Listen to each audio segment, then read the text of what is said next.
Jack Raspers with you today. I'll make sure that you know that who I am and why I care.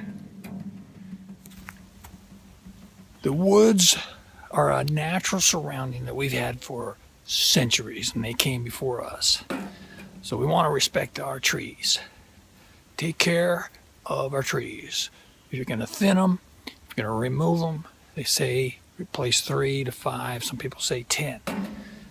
But it's going to take 30 years or 60, 80 years. Some of these trees around here are 100 years old, 200 years old, 500 years old.